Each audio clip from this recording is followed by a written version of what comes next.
Okay, so my talk today, the Gaussian and the macroscopic are going to be two different parts. So this is really going to be a talk of two distinct parts. So the first part I want to talk about Gaussian entanglement and channel simulation and error correction, and specifically how to quantify the entanglement in such a way that it tells you something about the resources you need for doing error correction, for example. In the second part, I'm going to talk about something we're calling assisted macroscopic quantumness, which will be quite different. But let me start by talking about entanglement for Gaussian states. So why are we interested in Gaussian entanglement? Well, it's very useful. You can use it for teleportation type experiments, continuous variable QKD, even quantum computation.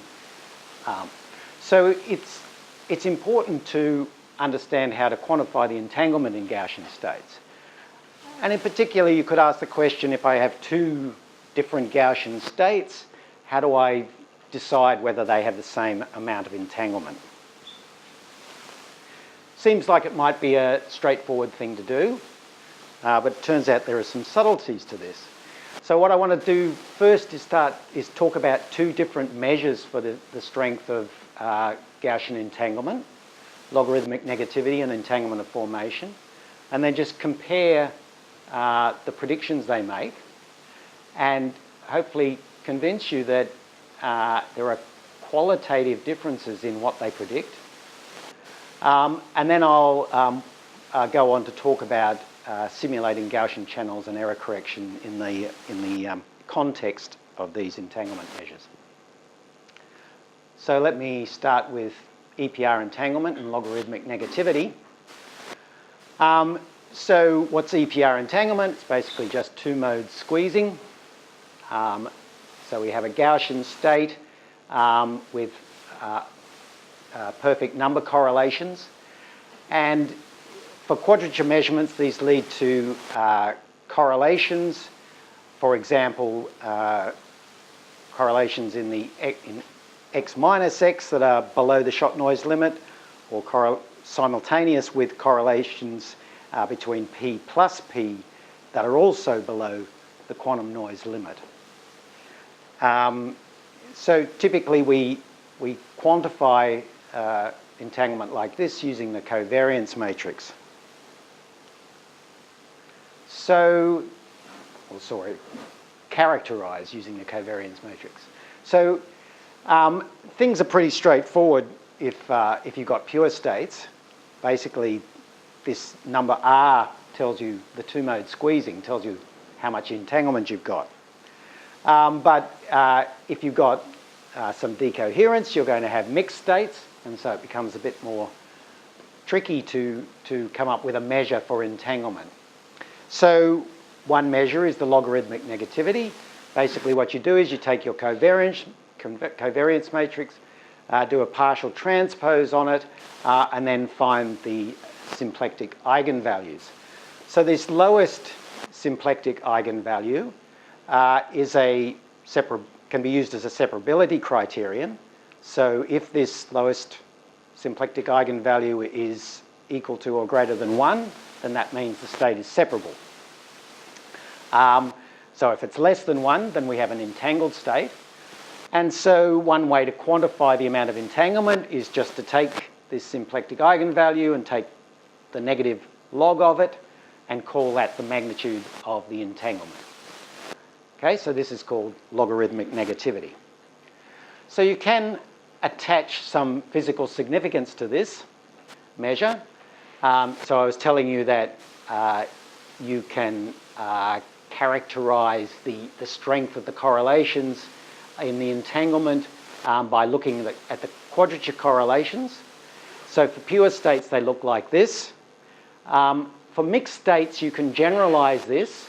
So the correlations may be asymmetric, so you can introduce a gain like this and look at the effective squeezing in the correlations given given some gain. And then if you put them together into this sort of thing here and minimize over these two gains independently, then the minimum value of this thing turns out to be, in fact, the lowest symplectic eigenvalue. So there's a sense in which what logarithmic negativity tells you about is the strength of the quadrature correlations you can measure on the state. Okay, so now a quite different measure of entanglement for Gaussian states is the entanglement of formation. So you can describe what this is by the following. So it quantifies the minimum amount of two-mode squeezing you need to prepare an entangled state if you start from a classical state. So it can be described by this circuit here. So this is a classical state in the sense that it has a positive P representation. Then we apply a two-mode squeezer, and then we apply single-mode squeezers to bring our covariance matrix into the standard form. So given a particular covariance matrix that we want to know the entanglement of, there are various different decompositions that you can do, but there's going to be one unique one which has the minimum two-mode squeezing needed to create it. So the idea is to identify this minimum amount of two-mode squeezing you need, and then that goes into this formula here to give you the entanglement of formation. Unfortunately, doing this minimization is not easy, and no, in general, analytic forms are known for the entanglement of formation. However, in some cases you can get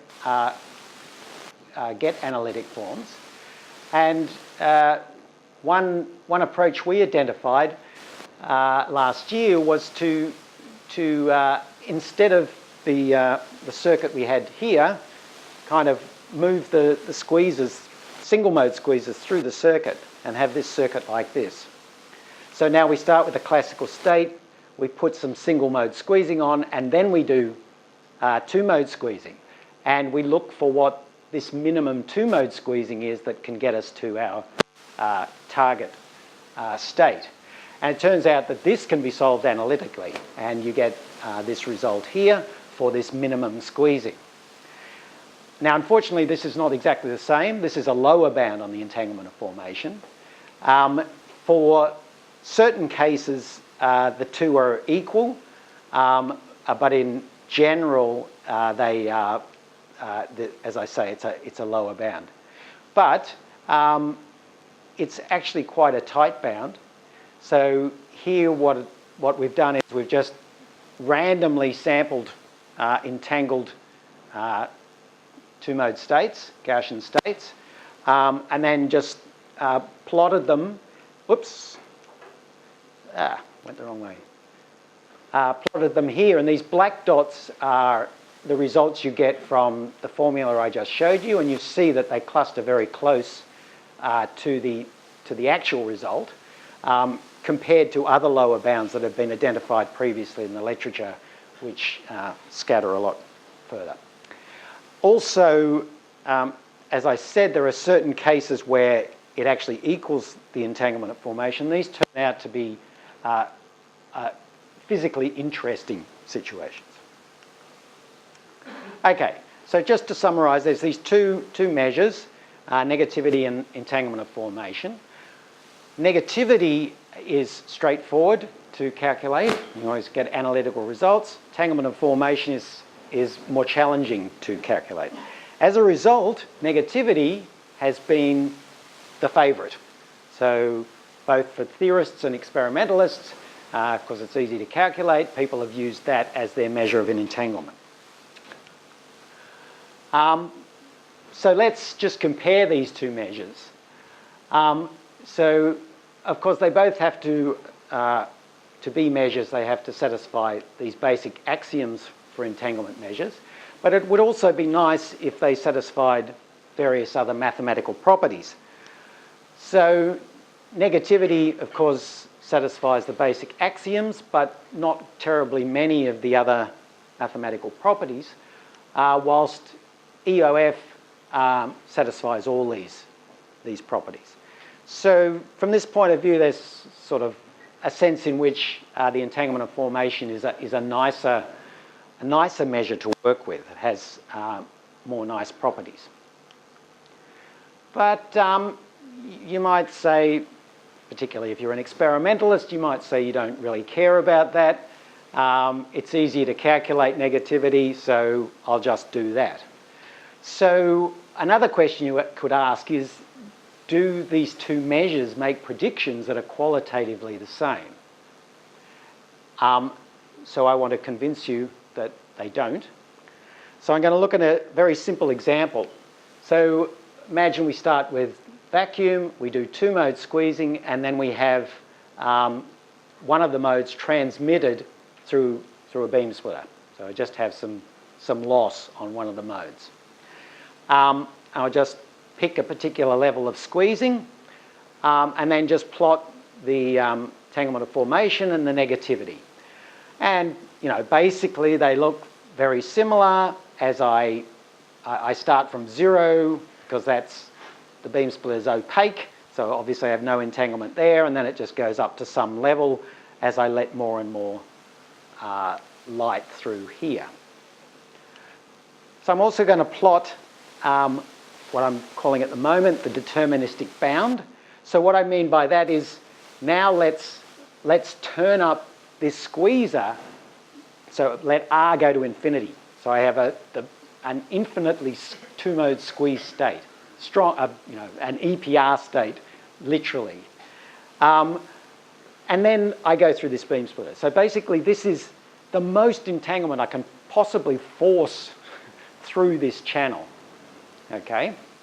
And I can plot these things here too. So that's what is in these dotted lines. So now I'm going to ask a quantitative question. Suppose I sit at some transmission here, about 70%, and I ask how much entanglement could I possibly get through if I had an infinite source of entanglement. So I come up here and I find some level, and then I ask, okay, so this is for negativity. So now I ask, well, how much would I have to turn up the transmission so that given my finite entanglement source, I can get the same amount of entanglement through? So I come across here and I find, okay, if I turn it up to about 95% transmission, then I can get the same entanglement through. Okay? Now I ask exactly the same question, but instead of using negativity as my measure, I use entanglement of formation as my measure. So I start here at 70%, I go up here to the deterministic bound. How much do I have to turn up the transmission? I find it's impossible. There's no, even if I go to perfect transmission, I still don't have the same amount of entanglement. So I get a qualitatively different answer to what seems like a perfectly well posed question. Some of you maybe that doesn't surprise, others maybe it does. So but it tells you that if you're trying to compare entanglement of states, you know, the answer you get is going to depend on the measure you use. So, no. All right, so that says they're different. It doesn't really say which one I should prefer. So let me now look at some protocols and show you that for these protocols anyway, entanglement of formation is the one that gives you a nice result. So I'm going to talk about simulating quantum channels. So quantum channel can be thought of as just a decohering effect, but we normally think of this as some transmission between different places. And for Gaussian states, we can write it in this form of a transformation of the input covariance matrix to the output covariance matrix. And we can identify various different types of channels, lossy channels, amplifier channels, classical added noise channels, and of course the identity. Perhaps it's nicer to look at things on this diagram here where we've basically got the transmission down here and the amount of added noise here. So the dark red line represents an ideal amplifier, the best amplifier you can have without adding noise deterministically, and this is a pure lossy channel here. And then when we go up here, then we have loss with some added noise, amplification with some added noise. We have some regions which are non-physical, and up here we're not really interested in it because we have entanglement breaking channels. So now I want to talk about CV teleportation. This may be familiar to some of you. It was introduced by Brownstein and Kimball in the late 90s. So we have some resource state, which nominally would be a two-mode squeeze state, an EPR state. In one lab, Alice does a dual homodyne detection by mixing her unknown state with one arm of the resource state. She gets some results, which she sends over to Bob in the second lab, and he displaces the other arm of the resource state proportional to the results he received from Alice, and we get an output state.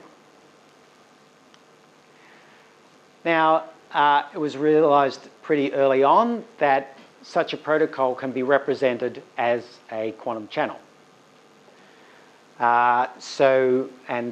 It's related in this way. You've got your covariance matrix like this, then tau is basically directly related to the gain of the classical channel, and then the noise comes in a more complicated way which depends on the quality of the resource state. Sometime after that, it was realised that the converse is true, that given some Gaussian channel, you can always simulate it using a teleportation protocol. This was initially noticed in terms of if I have an infinitely squeezed EPR state and I send it through the channel, so this is what I was referring to as basically the deterministic bound of the entanglement, also referred to as the choice state. So if I do this, then I can simulate this channel because effectively this channel can be commuted through the displacement here, and effectively I've got an ideal teleporter with an infinitely squeezed two-mode state there. But it turns out that in later results was found that, well, actually you can use a finitely squeezed resource state as long as it has entanglement that's at least as much as the choice state or more.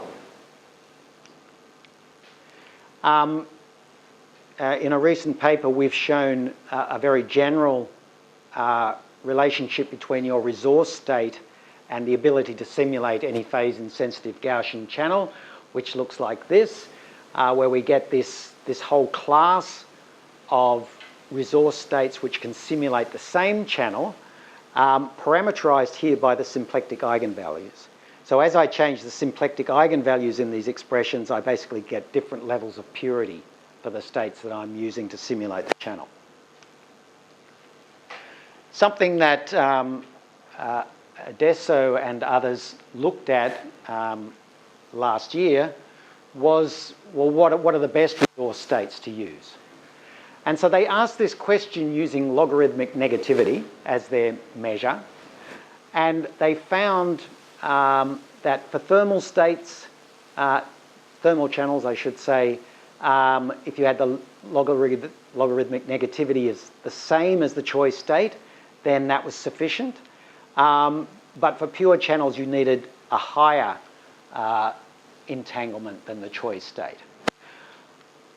In terms of the energy of these states, though, these were quite high energy states. They were strongly mixed states. were the ones that gave you the lowest entanglement required. This seemed a pretty peculiar result. And I'd like to say the reason for this result is using the wrong measure. So if you instead use entanglement of formation to ask the same question, then you find that for both thermal channels and pure state channels, the state you need has the same entanglement as the choice state.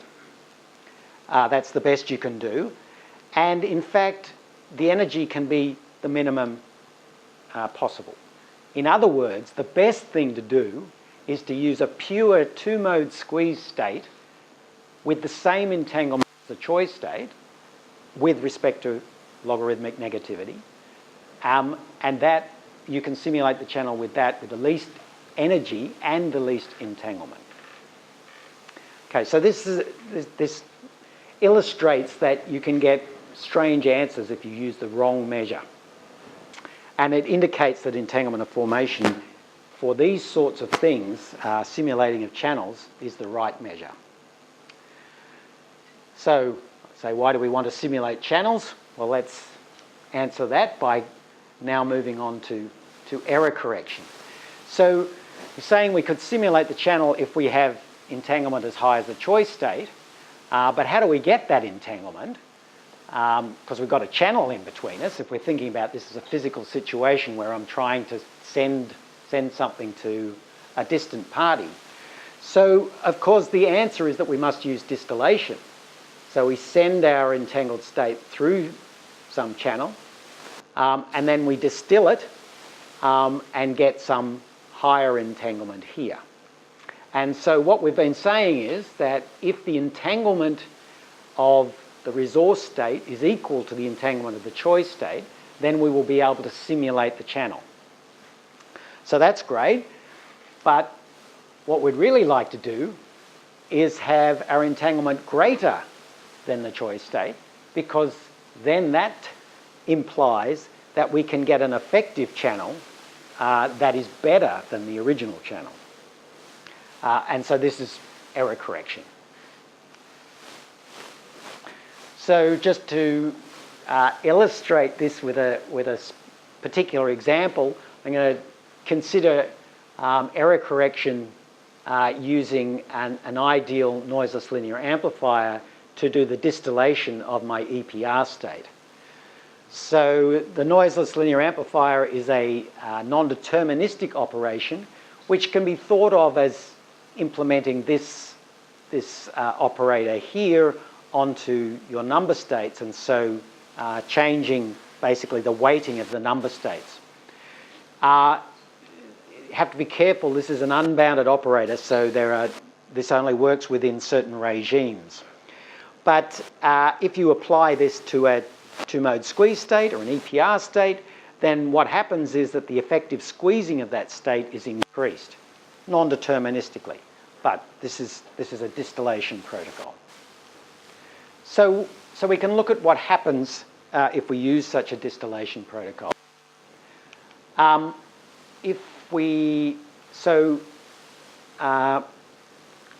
We'll just compare some of the resources. So let's focus on this resource state first. So that's what's plotted with these dotted lines. So this is the choice state. So this is the most entanglement that I can get through if I just, turn up the squeezing to infinite and force it through the channel. Okay, so this is the deterministic limit. Here's, I started with some entanglement here, and I'm using a noiseless linear amplifier to distill the entanglement. So as I turn up the gain, I get more entanglement, and at some point I reach the same entanglement as the choice state. So then I look at what is the entanglement between, so imagine this is a two-mode squeeze state. I'm sending one arm through the channel and the other one isn't. So that's what this output state means. And so if I start with this is the entanglement if I don't do anything and just send it through the channel, then using this resource state to teleport it, I start turning up the gain, So I get more and more entanglement. And right at the point where I reach the entanglement of the choice state, that's the point at which the teleported state has equal entanglement as I would have got through the bare channel. And then if I turn up higher, then I get error correction. I get a better channel. So you can see that using entanglement of formation, I can sensibly quantify the point at which I've done my distillation enough such that I've got a useful resource in terms of error correction. Okay, so that's that story. So now I want to, just one more point. So this was all with using ideal distillation protocols. The reality is that something like the NLA doesn't work ideally. This just shows that in a non-ideal case, you suffer a bit of a loss, but still you're bounded by this choice state entanglement. And you can get error correction in this situation. Okay, so now I want to change tact and go from talking about Gaussian entanglement to macroscopic entanglement. Okay, so what am I talking about here? So I want to ask the question, are there macroscopic quantum effects that can be observed in spite of decoherence? So our normal view on things like Schrödinger's cat is that, okay, in principle, we should have some sort of macroscopic superposition inside the box, but effectively we can't measure it. It's technically, beyond anything we can do. And of course, there's a big effort at the moment of trying to make superpositions of bigger and bigger things, but the battle is always against decoherence. So I'm not going to talk about cats. Instead, I'm going to talk about the Wigner's friend thought experiment. So that's what I'm going to start with, just reminding you what the Wigner's friend thought experiment is. And then introduce a new Wigner's friend thought experiment. This is not the one you might have heard about from, who is it, Renaud? Yeah. So this is different. Completely different thing we're trying to examine. And then I will actually show you some experimental results and then discuss some applications of these ideas to secure communication or motivation in secure communication. Okay, so let's revisit Wigner's friend.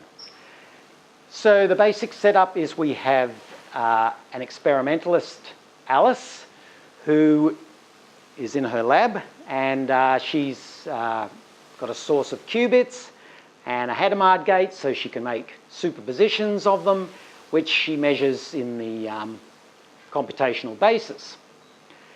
And so let's imagine she does non-destructive measurements. She interprets what's going on. When she gets a 0, she's created a 0 qubit. She's collapsed the superposition into the 0 state. When she gets a 1, she's collapsed the qubit into the 1 state. Okay. So now we introduce Wigner. So Wigner's outside Alice's lab, which we now assume is closed. And we want to know what Wigner thinks is going on. So Wigner's a stickler for quantum mechanics. Quantum mechanics is universal. So Wigner says, I'm going to treat Alice and the qubit as quantum mechanical systems. So when she measures 0, she gets projected into the 0 state herself, and 1, she's now in the 1 state, or her memory is in the 1 state. It's a closed system, so I take it as a quantum mechanical superposition, so I get this entangled state. But then he thinks about how am I going to measure this entangled state, and we have the same situation as with the Schrödinger's cat. There are a very large amount of environmental degrees of freedom inside the laboratory, which Alice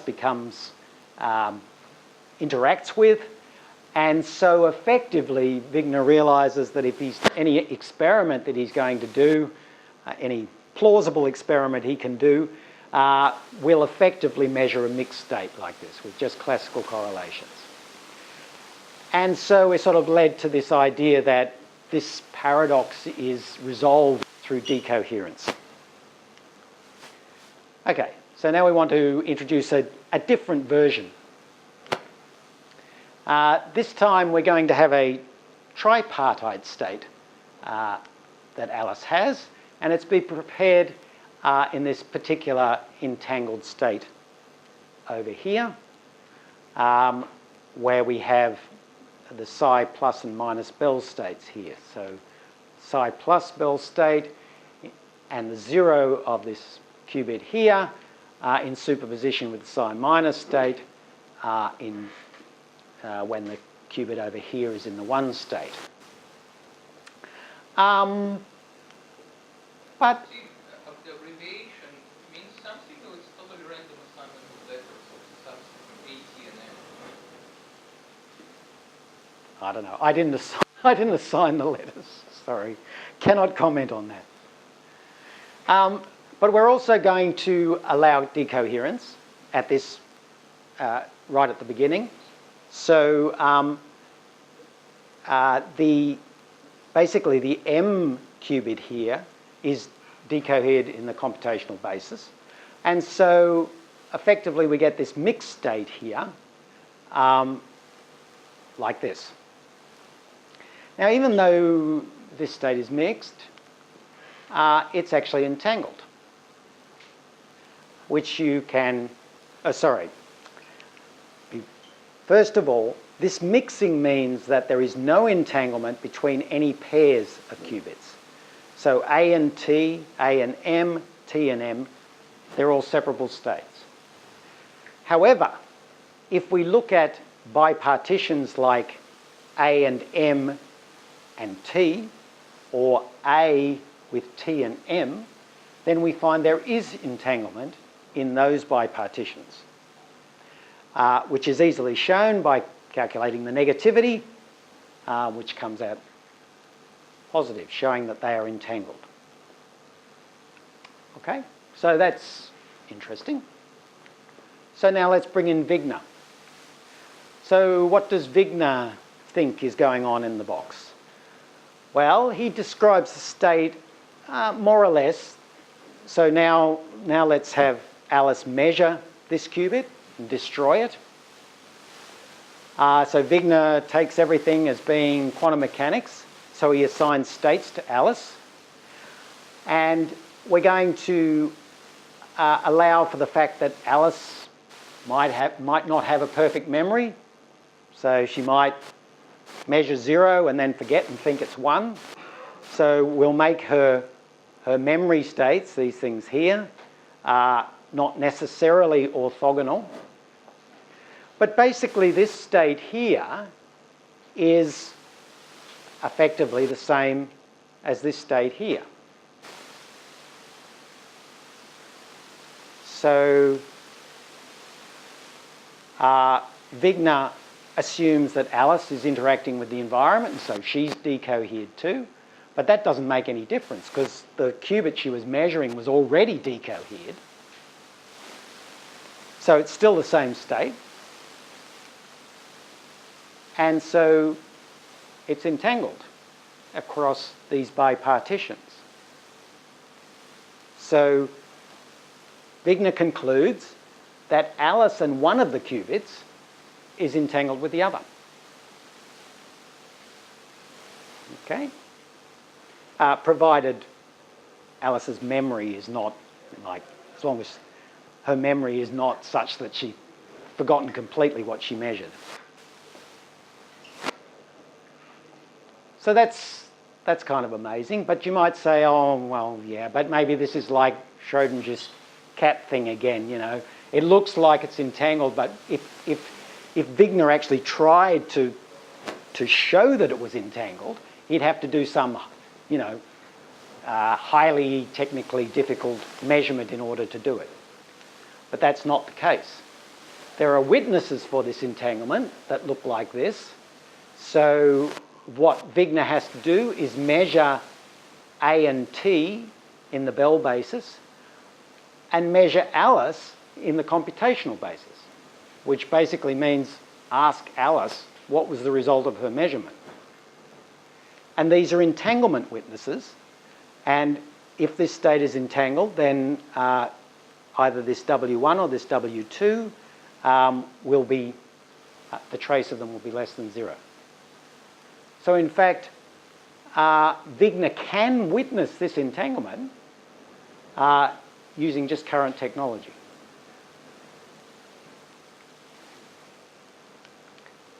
So we decided to do it.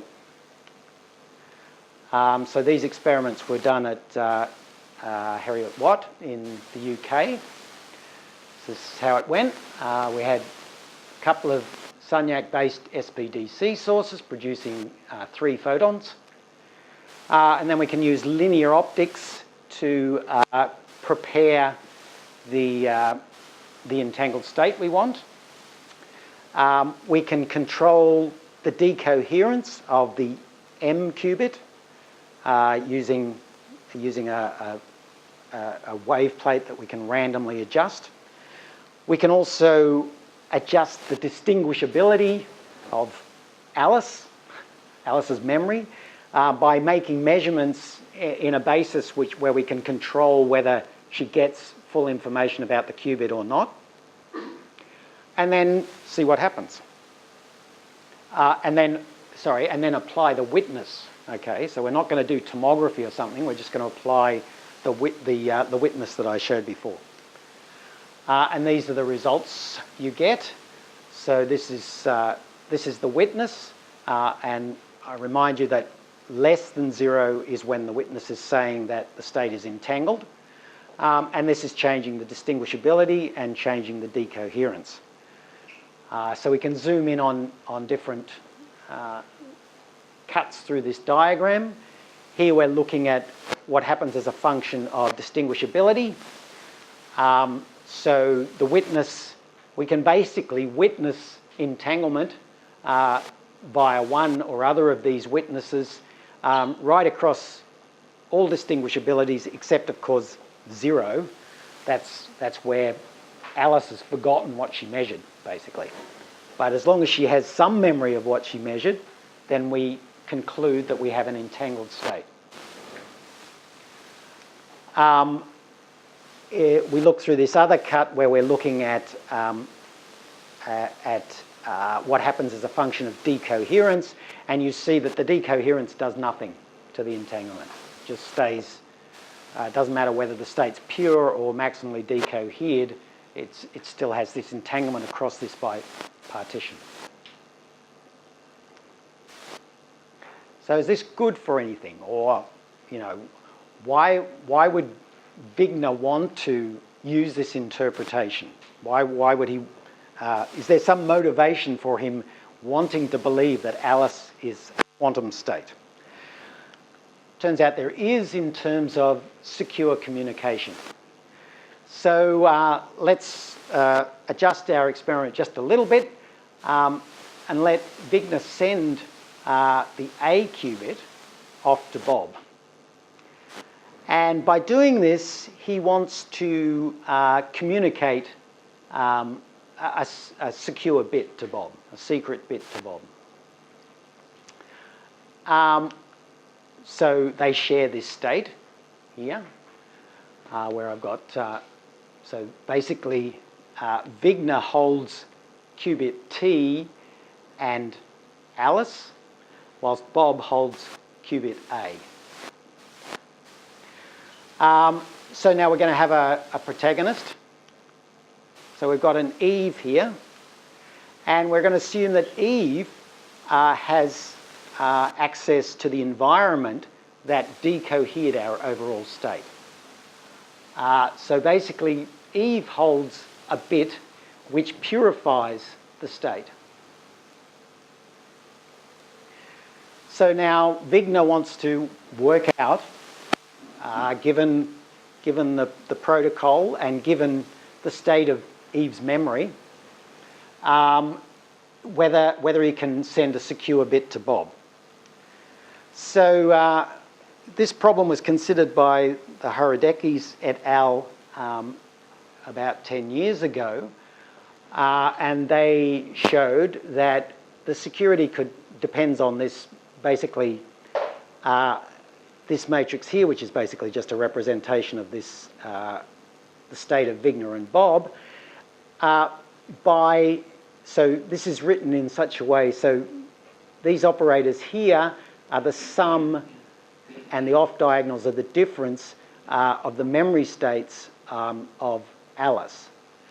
And so the way to understand the security through this is that you take the trace norm of these elements, these operators, and the security is based on the effective state you get.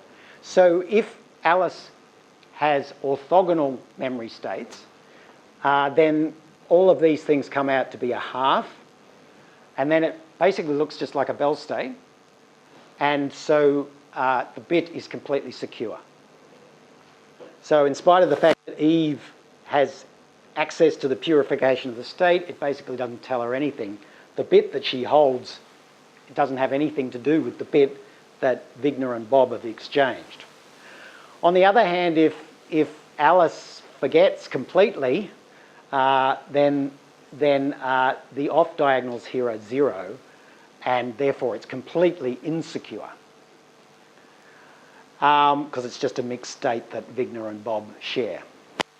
But then we can consider, well, in between, Wigner wants to calculate exactly how much information could have leaked to Bob. And to do that, he can use this formula, but this formula is assuming that Alice is a quantum state. But this is the best way to bound the security of this system. This is a little bit like virtual entanglement that we are familiar with in QKD systems, except in that case there's no way to witness that entanglement, so it's really virtual. Whilst in this case, Wigner can actually witness the entanglement that's contained here. And so to bound the security properly, Wigner assumes that Alice, or Wigner needs to assume that Alice is a quantum particle, so to speak. Okay, so that's basically it. Let me just do some quick conclusions. For part 1, I hope I convinced you that different entanglement measures give qualitatively different answers in certain situations, and so you really have to think about which measure you're using when you're trying to make even qualitative assessments of what's going on in an experiment or a theory proposal. And I showed you that the entanglement of formation is not quite as scary as you might think in terms of calculating it, at least for certain systems with a bit of symmetry, and it quantifies channel simulation and error correction protocols for Gaussian systems. Then in part 2, I showed you that there's a version of Wigner's friend in which the state that Wigner thinks that is inside the laboratory, including the experimenter, is a quantum state. It's an entangled state, and you have to include Alice to see that entanglement. So as the bipartition A and T is not entangled. It's only when I include Alice that I get an entangled state. And Wigner can measure that entanglement exists with current technology, even though it's macroscopic in this sense. So Wigner's friend can survive decoherence in certain situations, and there are practical applications to secrecy from these sorts of states. Okay, so I'll finish there. Oh, sorry, I won't quite finish there. I have to acknowledge the people who actually did the work. So on the Gaussian entanglement stuff, it's my PhD student Spiros Serkis and Josephine Diaz. And for the macroscopic work, we have Faraj Shahande, who is currently in Innsbruck. He's an ex-PhD student of mine. Fabio Costa, who's faculty at UQ. Austin Lund, who's also, or who's my senior postdoc at UQ. And Martin Ringbauer, who's at both Innsbruck and Heriot-Watt. So the experimental team at Heriot-Watt is these guys working in the lab of Alessandro Federici. If you want to read about the theory side of it, then that's in this archive posting here, and shortly we'll have an archive posting with the experimental results included. So thank you.